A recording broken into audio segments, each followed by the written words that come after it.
Армысыз құрметті көрермен және құрметті әріптестер, бұқаралық ақпарат өкілдері, Қарағанды облысының өңірлік коммуникациялар қызметі жыл басында өзінің жұмысын әрі қарай жалғастыратындығын хабарлайды. Елбасы ағымдағы жылды жастар жылы деп жария еткен болатын. Осыған орай өңірімізде ауқымды жобалар мен іс-шаралар қолға алынбақ. Осы турасында кеңірек баяндау мақсатында біздің ақпараттық алаңымызға Қарағанды облысының жастар саясаты мәселелер жөніндегі басқармасының басшысы Мирас Құттыбай мырза арнайы ат басын тіреп отыр. Добрый день, уважаемые коллеги. Разрешите напомнить тему данного выпуска: исполнение плана мероприятий по реализации молодежной политики Карагандинской области в свете послания президента Республики Казахстан. Спикер Мирас Құттыбай, руководитель управления по вопросам молодежной политики Карагандинской области. Құрметті Мирас Жанатбекұлы, біздің ақпараттық алаңымызға қош келдіңіз. Жылдың басында өздеріңіздің өзекті және қызықты жоспарларыңыз бар екен, сонымен бөлісе отырсаңыз. Рахмет. Қайырлы күн, құрметті бұқаралық ақпарат құралдарының өкілдері. Мемлекет басшысы өзінің әрбір саяси құжатында жас буынға үнемі көңіл бөліп, үлкен міндеттер қойып отыр. Оның тағы да бір айқын көрінісі ол 2019 жыл елбасының жарлығымен жастар жылы деп жарияланды. Күні кеше ғана мемлекет басшысының қатысуымен Астана қаласында жастар жылынан бастау беру салтанатты жиыны болып өтті. Елбасы жиын барысында жас қазақстандықтардың қажеттігін қамтамасыз етуге бағытталған қолдау шараларын әзірлеу туралы нақты тапсырмалар берді. Олар 5 негіз бағыт бойынша әзірлену қажет. Ең бірінші, жастар жұмыспен қамту және тұрғын үй қамтамасыз ету, өнерлі, талантты жастарды қолдау, өзін-өзі жүзеге асыруына мүмкіндік жасау, жас отбасыларды қолдау, денсаулық сақтау, әлеуметтік инклюзив салаларында тәсілдерді өзгерту. Ағымдағы жылы еліміздің жастар саясат саласына елеулі серпіліс беретін іс-шаралар жоспарлануда. Бұл бағытта облыс көлемінде деген көптеген жұмыстар атқарылатын болады. Олар туралы төменде баяндап беретін боламын. Ал қазір 2018 жылы жастар саясат саласында қандай облыс көлемінде іс-шаралар атқарылды, сол туралы баяндап беруге рұқсат етіңіздер. Қазір уақытта аймағымыздың әрбір 5-ші азаматы ол 14 пен 29 жас аралығындағы жастар. Яғни Қарағанды облысының халқының 21,1% ол жастар құрайды. Облыста 2017-2019 жылдарға арналған жетім және ата-анасыз қамқорлығынсыз қалған балалар тұрғын үймен қамтамасыз ету бойынша, жастарды әлеуметтік қолдау жетілдіру бойынша кешенді жоспарлар орындалуда. Жасыл ел, дипломмен ауылға, жастар тәжірибесі серпін 2050 жобалары бүгінгі таңда Қарағанды облысында табысты жүзеге асырылуда. Қазіргі таңда жастар саясат саласында 600 миллион теңге қаражат бөлінді. Жыл сайын 20-ға жуық жас азамат тұрақты жұмыспен қамтылып, жастарға арналған қоғамдық шаралар және әлеуметтік маңызды жобалар саны артып келеді. Бүгінде жастар арасындағы жұмыстық деңгейі 0,4%-ға төмендеп, 4,6%-ды құрап отыр. Облыста 600-ден астам мәдени сауық орталықтары, 115 аула клубтары, 2000-нан астам спорттық кешенді жұмыстар жасайды. Сонымен қатар жаңа мектептер, балабақшалар, ауруханалар, студенттік жатақханалар, әлеуметтік тұрғын үй бой көтеруде. Жыл сайын облыстың 9 жоғары оқу орнында және 74 колледжінде 15 мың жас маманды даярлап шығады. Оның бүгінгі таңда 75% жұмыспен қамтылып отыр. Уважаемые участники брифинга и коллеги, именно молодому поколению предстоит изменить мир, внедрять новаторские идеи и создавать свое будущее. Только молодые могут сделать его лучше, воплотив в жизнь самые смелые мечты и перспективные проекты. В своем ежегодном послании «Рост благосостояния Казахстана, повышение доходов и качества жизни» глава государства Нурсултан Абишевич Назарбаев одним из главных приоритетов государственной политики обозначил комплексную поддержку молодежи. Поддержка молодежи – это долгосрочные инвестиции в дальнейший прогресс нашей страны. Поэтому с учетом важности возложенных надежд на казахстанскую молодежь 2019 год объявлен годом молодежи. Только вчера в городе Астане с участием главы государства состоялось торжественное открытие года молодежи форум Тәуелсіздік ұрпақтары. Практически каждый пятый житель нашей области и молодой человек от 14 до 29 лет – это нашей молодежи. В 2018 году общий объем финансирования государственной молодежной политики составил 582 миллиона тенге, в том числе государственный социальный заказ 225 миллионов тенге, и из них на региональном уровне 319 миллионов тенге, в том числе госсоцзаказ составляет 106 миллионов тенге. В 2019 году уровень финансирования государственной молодежной политики по области увеличился на 12% в сравнении с прошлым годом. Кроме этого, реализация государственной молодежной политики работает и управление культурой, управление здравоохранением, и управление образованием, управление предпринимательством и управление координацией занятости. Жастар саласындағы жұмысты бір облыстық және 18 өңірлік жастар ресурстық орталықтары жүзеге асырады. Олар жастар ұйымдарымен бірлесе жас азаматтардың бастамаларын қолдауға, олардың жан-жақты дамуына бағытталған жобалар жүргізуде. Мәселен, өткен жылы жастар арасында жалпы 4826 шара өтіп, оларға 243 мың адам қатысқан.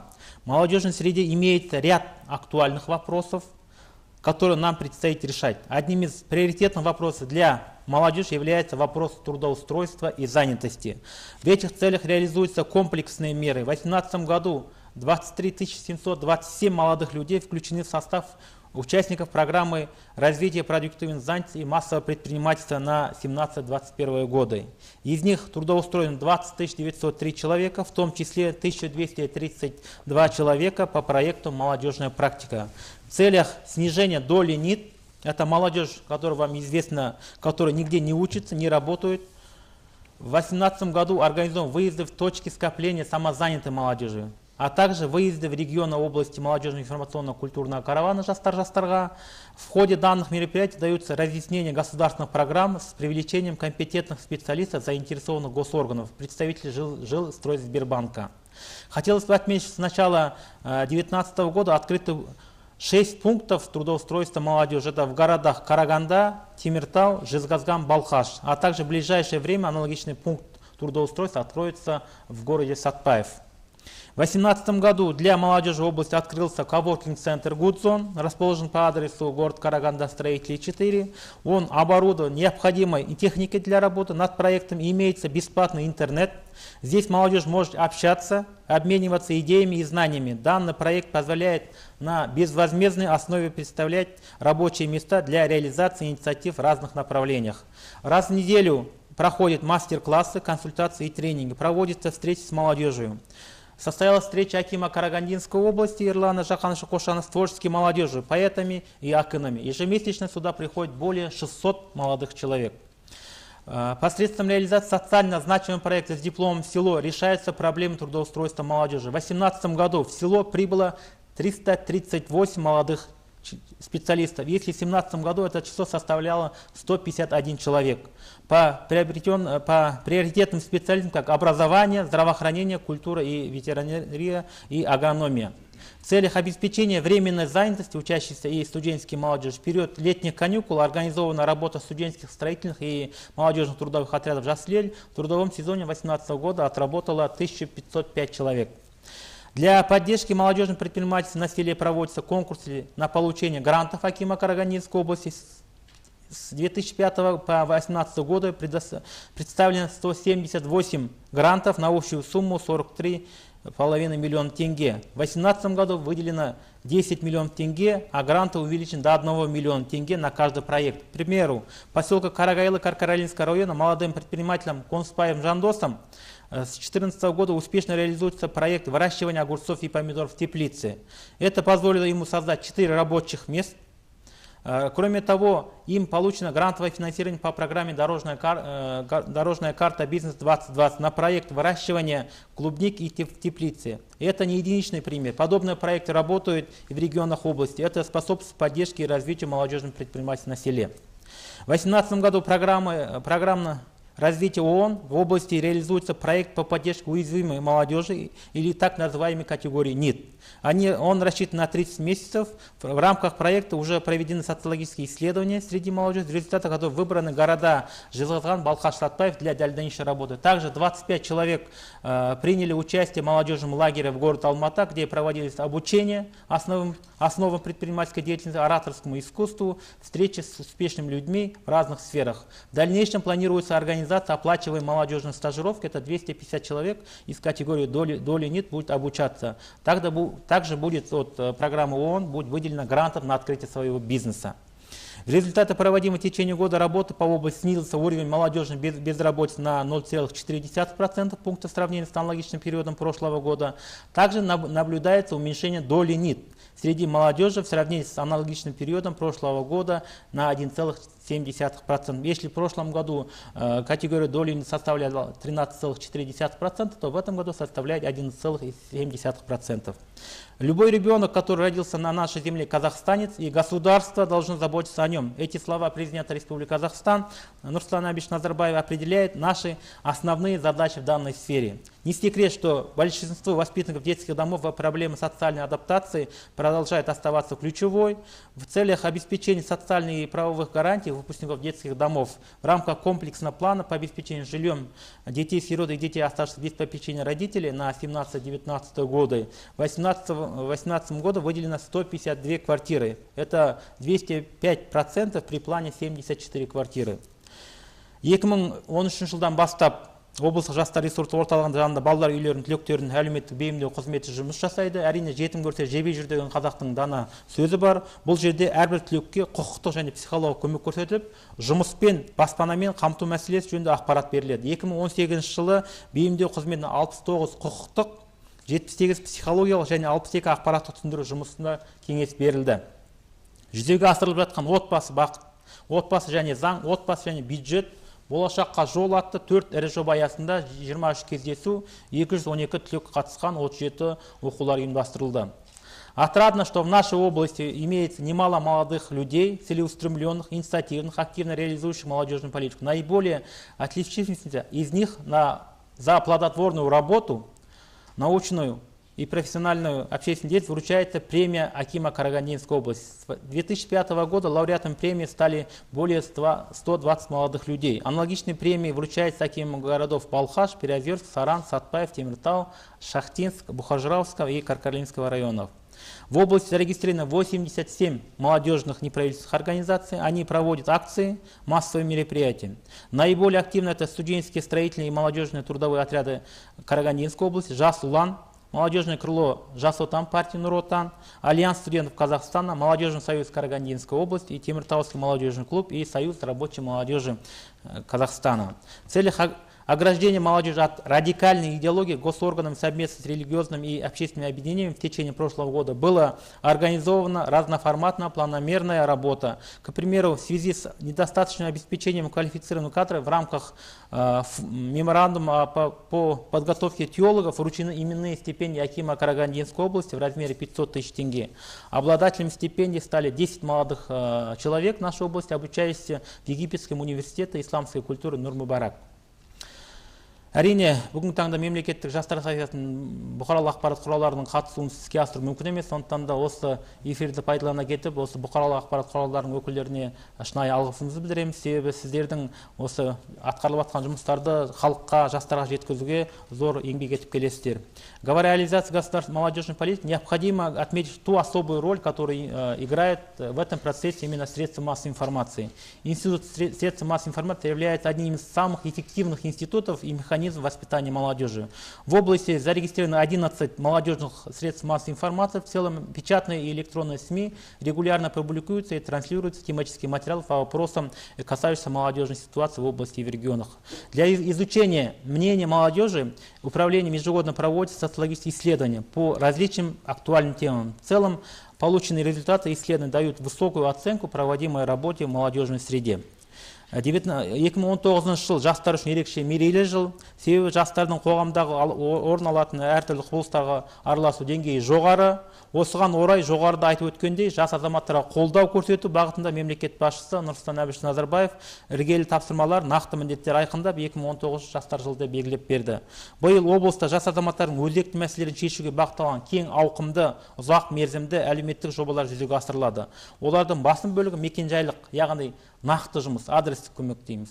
Ақпараттық жұмысты ұйымдастыруға негізделген жобалардың барлығы жастар жылын ұйымдастыруға және өткізу бойынша облыстың арнайы жобалар жоспарында қарастырылды. Енді жастар жылының ұраны бұл қолдау, сенім, мүмкіндік. Себебі әрбір жасқа біз ең бірінші мемлекет тарапынан қолдау көрсетуіміз керек. Ол қолдау жастардың бойына үлкен сенім туғызады. Бұл сенім мен қолдау оларға үлкен мүмкіндік береді. Ертең олардың тұлға болып, азамат болып қалыптасуына. В течение года планируется осуществлять совместно со всеми заинтересованными госорганами, НПО и молодежными организациями, средствами массовой информации на работу по следующим направлениям. Это первое, создание необходимой инфраструктуры для успешной социализации молодежи, обеспечение доступного и качественного образования, развития научно-технического потенциала, сохранение и укрепление здоровья, формирование здорового образа жизни, развитие массового спорта, создание условий для трудоустройства и развития предпринимательской деятельности среди молодежи, развитие системы доступа жилья для молодежи и поддержки молодых семей, укрепление чувства патриотизма, межнационального согласия, воспитание нетерпимости и проявлением коррупции, и поддержка и развитие талантливой молодежи, и развитие молодежных МПО, медиаресурсов и широкое вовлечение лидеров общественного мнения, блогеров, вайнеров, общественных освещения государственной молодежной политики. В рамках проведения Года молодежи запланировано 140 социально значимых мероприятий. В этом году мы все круглые столы, встречи все убрали, мы только оставили вот именно социально значимых мероприятий. В регионах области планируется проведение анализа инфраструктуры на соответствие государственным и международным стандартам. Будут открыты коворкинг-центры для молодежи и рассмотрено возможность открытия домов молодежи в городах-районах. В целях обеспечения качества образования и развития науки реализуют 3 проекта. Это Open English, обучение основам предпринимательской деятельности в организациях ТИПО, запуск площадки для робототехники, конкурс инновационных проектов. В 2019 году торжественно откроется дворец школьников в городе Сатпаев, начнется строительство 4 студенческих общежитий. 27 мероприятий различного уровня запланированы в рамках формирования здорового образа жизни и привлечения молодежи к занятию спортом. В течение года будет действовать областное движение «Жастар Ишин», целью которой является содействие трудоустройству молодежи, вовлечение их в предпринимательстве, обучение основам предпринимательства, формирование основных приоритетов государственной программы. Развитие предпринимательской деятельности будут проведены зимние и летние студенческие школы по основам предпринимательства. Организован конкурс на соискание гранта Акима в области на развитие и поддержки молодежного предпринимательства населения. Состоится республиканская молодежная бизнес-конференция «7 граней современной бизнес-модели». В направлении обеспечения молодежи доступным жильем будет реализован комплекс социальных проектов, в том числе работа семейного клуба «Бахыт отбасы», открытие кабинета психологической и юридической поддержки молодых семей, встреча с представителями Жилстройсбербанка по разъяснению основным положениям 7.20.25, старт молодежных проектов, ориентированных на молодые семьи и популяризацию семейных ценностей. В целях формирования и укрепления патриотических принципов, межнационального согласия и формирования антикоррупционных установок в течение текущего года будет реализовано 40 проектов, в том числе комплекс мероприятий по военно-патриотическому по поддержке волонтерской деятельности и социологическим исследованиям. Для развития талантливой молодежи намечено 19 творческих проектов и мероприятий, в том числе вручение премии «Хайнар», 5 конкурсов, областной форум писателей, 2 республиканские акции. Это «Подари книгу библиотеки», Дни республиканских молодежных организаций в регионах и республиканский фестиваль «Өнеріміз саған Казахстан», создание молодежного социального театра.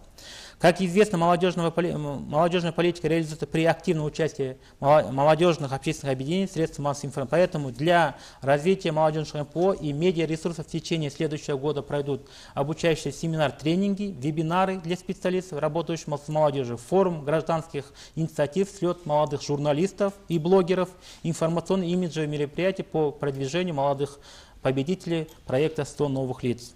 Сөзімді қорытындылай келе, енді жастар жылында ең басты мәселе ол осы жастардың өзекті мәселелерін шешу. Ең бірінші әрбір жасты жұмыспен қамту. Сондықтан да осы Қарағанды қаласының базарларында ашылған осындай жұмыспен қамту орталықтарда осыған нағыз демеу болып, жыл басын біз осындай ұранмен бастап отырмыз. Қолдау сені мүмкін. Сондықтан да осы қолдау жұмысы біздің базарларда басталды. Себебі бүгінгі таңның өзінде 300-ден астам жастар келіп, осы бүгінгі таңда қайта оқытуға, қайта жұмысқа жолдамалар алып, бүгінгі таңда жұмыс істейді. Сондықтан да жастар жылында ең бірінші жастардың өзекті мәселелері. Біз тек қана әртүрлі форумдардан, кездесулердің бәрінен алып тастадық. Мүмкіндігінше осы жастардың нақты проблемалар шешілетін жыл болады деп сенеміз. Рахмет. Мирас Жанатбекұлы, осы оран аясында атқарған және атқарылатын істеріңізге сәттілік тілейміз. Құрметті телекөрермен, ендігі сәттен бастап біз сауал-жауап сессиясына көшуге рұқсат етіңіздер. Уважаемые коллеги, у нас есть возможность задать вопросы. Пожалуйста. Сауалдарыңыз бар ма, әріптестер? Новый вестник, пожалуйста. Микрофон, пожалуйста. Новый вестник.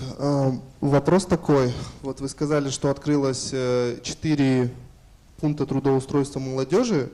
Я хотел бы узнать, чем они конкретно отличаются от центра занятости населения, который находится на ЦУМе. Что там дополнительное есть введено? Рахмет, очень такой актуальный вопрос. Да, с начала года на рынках вот Шығыс, Арай, это по городу Караганде, Алтын Арба, открылся вот пункт центра занятости. В основном приезжие люди, в основном вот молодежь работают на рынках. Они не знают, где находится центр занятости города Караганды. Поэтому для удобства наших граждан мы открыли центры занятости, пункты центра занятости именно в таких местах. Вот проходимость рынка Шығыс в день 8-10 тысяч человек. Алтын Арба до 13 тысяч человек. Здесь скопление людей очень много, поэтому мы вот на такой шаг пошли, чтобы молодежь не знает о проводимых мероприятиях, которые по трудоустройству. Для этого мы открыли такие центры. Плюс в этих пунктах будет сидеть представитель Национальной палаты Атамекен, который вот какие-то бастау бизнес, как можно открыть свой бизнес. Пошаговый алгоритм ему объяснят, как можно, для чего вот открыть, как можно получить грант. В данных целях мы открыли такие пункты. Спасибо. Пожалуйста. Жас Алаш газеті. Журнализм ана жерде қоятын сұрағым, сіз айттыңыз ғой, әлеуметтік жағынан көмек көрсетеміз, жастарға қолдау жасаймыз. Сол нақты айтып кетсеңіз, қандай көмек ол әлеуметтік жағынан? Өйткені әлеуметтік жағынан бұлайда да көмек көрсетіліп жатыр. Бірақ биылғы жылдың ерекшелігі жастар жылы болғандықтан. Екінші сұрағым, жаңа жұмыспен қамту, қаншалықты бүгінгі күнде жаңа 13 мың адам жас келіп жатыр дейсіз, бір пункттің өзіне. Сонда қанша жастар қазір жұмыспен қамтылды, қай салада нақтылап айтсаңыз? Сұрағыңызға рахмет. Ең бірінші мен 13 мың адам келген жоқ. Мен 13 мың адам бір күнде жаңағы базарларға келіп өтеді екен, 13 мың адам. Сондықтан да біз осы жастарымызға нақты барып бір қадам халыққа жақындық ниетпен осында пункттер аштық. Бұл пункттер негіз мақсаты осы мемлекет таратып жасалып жатқан бағдарламаларды мейлінше түсіндіру. Ең бірінші жаңағы сананы тұрмыс билеген уақытта ең бірінші жастарымыз жұмыспен қамту. Әрине, бүгінгі таңда біз жаңағы жастар үшін акциясы арқылы да біз аудан қалаларға барып, аудан әкімдерінің алдында үлкен мақсат қойып отырмыз. Олар сол, мысалы Қарқаралы ауданында 22 селолық ауылдар болса, сол жерде жатқан жұмыстыларды алып келіп Қарқаралы қаласында үлкен жәрмеңке жасаймыз. Оған жоғары оқу орындарынан бүгінгі таңда қайта оқытуға мысалы 300 адам келді ғой, жаңағы жұмыспен қамту орталықтарына. Соларға мысалы 67-сі қайта оқуға мысалы жолдама алды. Осы ақпан айынан бастап олар қайта оқытылатын болады. Яғни және де бұларға шәкіртақы беріледі 17 мың теңге көлемінде. Сондықтан да біз ең бірінші жастарымыздың бойын сергітіп, осындай нақты жұмыстармен жұмыс істейтін боламыз. Себебі бүгінгі таңда жастар арасында жаңағы жұмыс істегісі келмейтін жастарымыздың пайыз 11,7% есептесек, ол шағып келгенде бұл 10 мың адам. Орташа есеппен алған кезде. Және де бұлардың ішіне, ниет үлесінің ішіне мына үйде бала бағып отырған әйелдер де кіреді. Осыған байланысты МПП Атамекеннің жанында жаңағы іскер әйелдер қауымдастығы бар. Солармен бірлесе отырып меморандумға қол қоямыз. Ақпан айынан бастап біздің осы коворкинг орталығында осы жас аналарымызды бизнеске баулуға. Қандай үйде отырып, 3 жыл отырған кезде жай ғана отырмай, оларда бір іспен айналысуына бір көмек береміз. Сондықтан да ең басты мақсат осы ниет үлесін төмендетіп, мейлінше жастарға әдісті көмек көрсету болып табылып отыр биылғы жылы.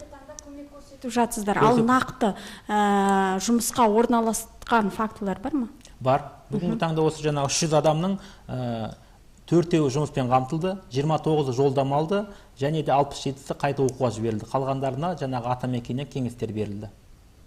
Жақсы. Сарыарқа телеарнасы. Жаңа өзіңіз баяндамаңыз айтып өттіңіз, ағымдағы жылы Қарағанды жастары қолдау сенім мүмкіндік ұранымен жұмыс істейді деп. Әрине мемлекет тарапынан қолдау да бар, сенім де бар, мүмкіндік те бар. Алайда 4,6%-ны 300 мың жас барын ескерсек, шамамен 12 мың жастың жұмыссыз отыруы. біз 300 мың деп санаған кезде оның экономикалық актив себебі мынау біз оқитын жастарды алып тастаймыз. 141 мың жастарды алып тастаймыз. Сонда қалған есептеген кезде 7 мың адам жұмыссыз деп есептеледі. Осы 7 мың адамның, жұмыссыз отырған адамның нәзік жандыларға жасап отқан жұмыстарды атап өттіңіз. Жалпы жастардың қызығушылығын оятып қоғамға тарту жағынан қандай шаралар жүзеге асуда? Енді кеше ғана елбасымыз айтты, әсіресе мынау еріктілердің жұмысын күшейтуіміз керек. Себебі ерікті болу бұл өте бір дұрыс шаруа. Кеше елбасымыз айтты, бұл адамға да, Аллаға да жағатын шаруа деп айтты. Сондықтан да біреуге көмек қолын созу. Әрине қазір студент жастар арасында бұл еріктілердің саны артып келе жатыр. Бүгінгі таңда қарағанда 70 еріктілер жаңағы ортасы болса, онда 1500 адам жұмыс істейді. Қазіргі таңда біздің студенттеріміз келіп еріктілер болып жұмыс істеп жатыр. Енді олардың шәкіртақысына 30%-ға шейін көтерілсе, олар әлдеқайда бұдан да тиімді жақсы жұмыс істейтін болады. Осындай әлеуметтік жаңағы көмектер бар. Бәрекелді. Облыс әкімдігінің сайты. Мархабат. Облыстық әкімдіктің сайтынан. Менің бірінші сұрағым, жаңағы биылғы жастар жылына қатысты көптеген шаралар атқарылады. Соның ішінде облыстық жастар денсаулығы орталығы ашылады деген бар екен. Ол қалайынан жұмыс жасайды, және де ең бірінші Қарағандыда ашыла ма, әлде облыстың барлық аудандарында бірдей ашыла ма? Бірінші, екінші сұрақ, жастар деген кезде жаңағыдай жұмыспен қамту, баспанамен қамтамасыз ету, бұл жаңағы ересек жастарға арналған сияқты. Ал мектеп жасындағы балалар үшін қандай мәселелер атқарылады, қандай шаралар өткізіледі? Рахмет. Ең бірінші денсаулық орталығы керек. Себебі ең бірінші адамды біз енді халықтың жаңағы өмірлік ұзақтылығын арттыруымыз керек. Бұған ең бірінші жастар, қазіргі таңда жастарымыз өзінің денсаулығына дұрыс қарамайды. Дұрыс тамақтанбайды, дұрыс спортпен шұғылданбайды. Осының барлығына осындай қазіргі таңда аудан қалаларда 9 жастар денсаулық қызметі жұмыс істейді. Енді облыстық деңгейде осындай жастар қызметі денсаулық. Себебі бүгінгі таңда әрбір жасымыз өзінің денсаулығына қарау керек. Осыған біз үйретуіміз керек. Дұрыс тамақтануына үйретуіміз керек. Дұрыс спортпен шұғылдануына үйретуіміз керек. Себебі таңда денсаулық ол ең бірінші мәселе болып қарастырылды. Осыған байланысты бұл денсаулық сақтау басқармасымен бірлеске іске асыратын жұмыс, жобасы дайын. Осы биыл бұл іске асырылатын болады. Енді жаңа мектеп оқушыларына биыл білесіздер, Жас Сарбаз қоғамдық ұйымы ашылды Қарағанды облысында. Бұл Жас Сарбаз енді биыл Қарағанды қаласында 5-ші рет айбын патриоттық ойындар өтеді. Бұған кеше ғана үлкен форумда елбасымызды қонаққа шақырды, соның Жас Сарбаздың төрағасы. Сондықтан ол Қарағанды жерінде өтеді, біздің Спаскіде. Осындай Жас Сарбаз патриоттық ұйымдар арқылы жас ұлан бар, жастар бар. Осындай жастар мектепте жасындағы балаларды әсіресе патриоттық тәрбие беруге шақырып, бұл бағытта жұмыс істейтін боламыз. Екінші бір мәселе, бұл жерде биыл біз өзіміздің батырымыз Нұркен Әбдіровтің 100 жылдық мерейтойын тойлаймыз. Тек қана жерде ат шаптырып той жасау емес, ең бірінші осындай ірі тұлғалар арқылы мектеп жасындағы балалардың бойында патриоттық сезім қасиетін дамыту. Осындай негізі жастардың бойында осы олардың тамақтары бар, киімдері түгел, ата-аналары мейлінше жағдай жасап отыр. Енді бұлардың бойына осы патриоттық тәрбие беріп, сол бойынша жұмыстар жүргізілетін болады. Көп рахмет. Бізде еншімізде 2 минуттай уақыт бар екен. Соңғы сауал. Мархабат. Айгөз Тұрсынбай, журналист. Алдағы жастар жылында Қарағанды облысында жастарды жұмыспен қамтудан бөлек жекеменшік тұрғын үй мен қамту саласында қандай өзгерістер орын алмақ? Осы жөнінде айтсаңыз. Рахмет. Әрине, ең бірінші отбасы институттарын дамытуымыз керек. Отбасы құрғаннан кейін әрине әртүрлі қиыншылықтар туады. Ең бірінші осы 30-25% бүгінгі таңда ажырасып кетіп жатыр. Осының ең бір мәселесі, осы 90% мәселесі, осы тұрғын үй мәселесі. Әрине 7-20-25 бағдарламасы арқылы жастарымыз бүгінгі таңда жұмыспен, тұрғын үймен қамтамасыз етіліп жатыр. Бұл биылда іске асып, ең бірінші жастар арасында түсіндіру жұмыстарын жүргізу керек. Сондықтан да енді 7-20-25 бағдарламасы арқылы мейлінше жастарға түсіндіру жұмыстарын жүргізіп, бұл бағытта әрбір жастарды тұрғын үймен қамтамасыз ету жұмыстары алдымызда тұр. Жаңа Қарағанды аймағында да тұрғын үйлер бой көтереді. Әрине қазір тұрғын үйлер жеткіліксіз. Дегенмен де бұл бағытта ең бірінші олар жилстрой Сбербанк ақшаларын жинап, бүгінгі таңда жаңағы баспана алуына ниеттену керек. Көп рахмет. Осы уақытта жұмыс істейтін боламыз. Көп рахмет. Құрметті көрермен, бізге бөлінген эфирлік уақыт осымен тәмам. Өздеріңізден сауал күтеміз. Өздеріңізді толғандырған сауалдарыңыз болса, экранда көрсетілген мекен-жайға жолдауларыңызға болады. Уважаемые коллеги, уважаемые телезрители, позвольте на этом завершить данный выпуск. Все интересующие вопросы вы можете направить на электронную почту, указанную на экране. До скорой встречи.